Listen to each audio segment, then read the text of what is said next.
Good day everyone, this is Enraged Eggplant and welcome to Dungeons and GURPS.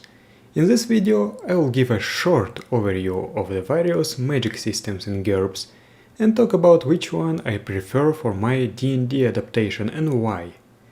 This won't be a detailed delve into this topic, but if you want an in-depth overview, consider watching the first episode of Only the Parts You Need podcast. GURPS has a variety of pre-made magic systems for you to choose from, but it also has Gerbs Powers and Gerbs Thaumatology books that will help you create your own magic system. I think these two books are essential reading for those who want to get GURPS.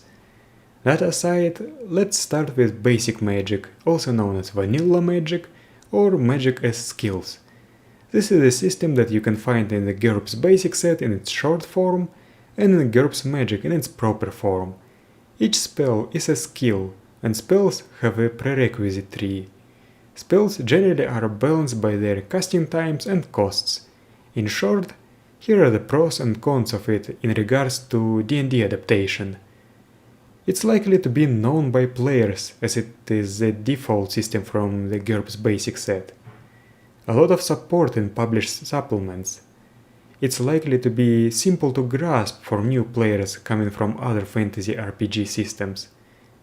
A lot of options and tweaks in GURPS Thaumatology to enhance the flavor. It's a ready-to-play system with everything worked out. The GM can just say, we're using the default magic system, and the players will know what he's talking about. It has something of a scientific flavor due to its prerequisite tree. And it has a relatively low character point investment. The downsides are that the players can be daunted by the huge spell list. It might be too fixed for the players or the GM's taste, even with the options from GURPS Thaumatology. It requires quite a lot of bookkeeping. It basically lacks the guidelines to create new spells. Experienced players tend to stick to cookie-cutter builds, just like in D&D. It also has some absolute effects that are likely to be holdovers from the previous edition, but there's also unofficial GURPS magic errata that handles some of these problems. The character point investment might be too low.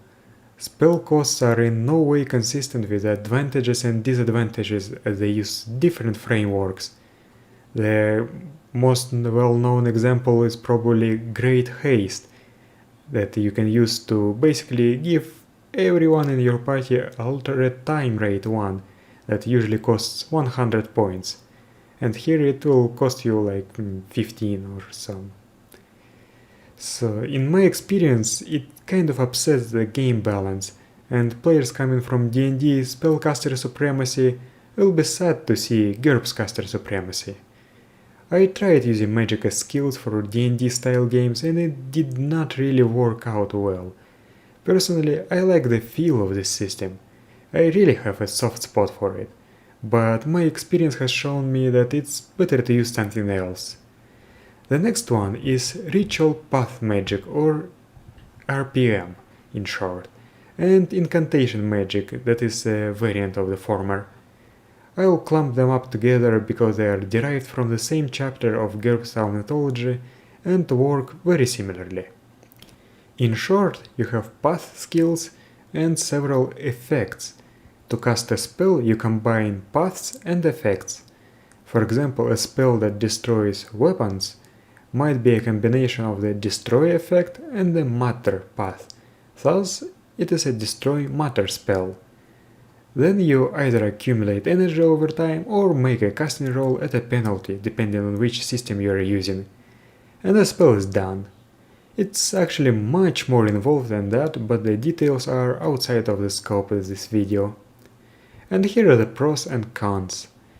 It is very flavorful and the flavor can be changed to accommodate your requirements. It is very flexible and can accomplish almost anything, although this might be a downside for some people. Also, it has some support outside of its book. Pyramid 366 is the best example. The downsides are that it requires a high character point investment. It has a very steep power curve. At the low point levels, it's kind of underwhelming, but it quickly becomes so powerful that the casters will easily overshadow everyone else. It is mechanically complex, and the list of pre-made rituals is quite short. Also, it requires a lot of GM oversight, and also a group of players that are okay with the GM vetoing the rituals and working together with the GM. In general, there must be a great degree of trust between the players and the GM. I have tried using RPM for D&D style games, and it was a complete, utter disaster. My experience can be summed up as follows in the words of an anonymous TG poster. You ask the GM if you can cast a spell that does a thing. The GM thinks about this and tries to see if it has any sort of horrible abuses or effects on the setting or other ramifications. He is incentivized to downplay the power of your spell or to restrict it arbitrarily in some way, which the player will argue against as it is unsatisfying. This conversation continues until one party or the other gives up or is somehow satisfied. And then you gather the energy required to cast the spell and make your rolls to cast it. You're probably going to generate quirks while doing so the GM has to come up with interesting ways for the spell to mess with you. 10 sessions later, the spell's impact is realized in a completely unrelated way on the setting, and suddenly everything is thrown off track by it. The GM has to have the magic police come in and break arms to make sure nobody does this again. This might sound like an exaggeration, but it really isn't. The two major problems are magic being too flexible and magic being too powerful. I could ramble on this topic for a long time, but instead I am going to link two blog posts in the description written by Mylanka, who is much better with words than I am. Seriously, give them a read, these posts are enlightening. Speaking of flexible magic, we have some more systems that fit that definition. Symbol, syntactic and realm magic. Unfortunately, they received very minimal support after their introduction in Gerbs Thaumatology. They feel very bare bones in that book, like something of an afterthought. There are some similarities with RPM in terms of the systems being flexible, but in terms of power they seem underwhelming and sometimes poorly defined. Realm magic and symbol magic seem fascinating to me, but they do not really fit my view of D&D. Outside of that, I think there's a lot of potential there. Finally, we have magic as powers, a concept that is introduced in the basic set but is given a much more thorough treatment in Gerbs Powers and Gerbs Thaumatology. There's at least 5 worked examples built on this framework: Gerbs Psionic Powers, Gerbs Thaumatology Chinese Elemental Powers, Gerbs Powers Divine Favor, Gerbs Powers Totems and Nature Spirits, and Gerbs Thaumatology Sorcery. Basically, you just build your powers, be they magical spells, divine prayers, chi techniques, psionics or literally anything else, even mundane abilities such as being able to don armor more quickly, as advantages with appropriate modifiers. It sounds very simplistic, but I cannot emphasize enough just how customizable it is.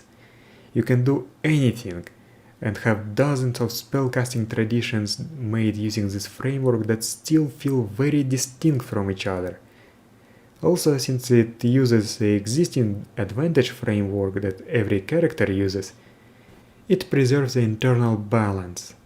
Sure, it is possible to build some broken stuff, or have certain magic type be significantly more powerful than others, but it is much easier to adjust things.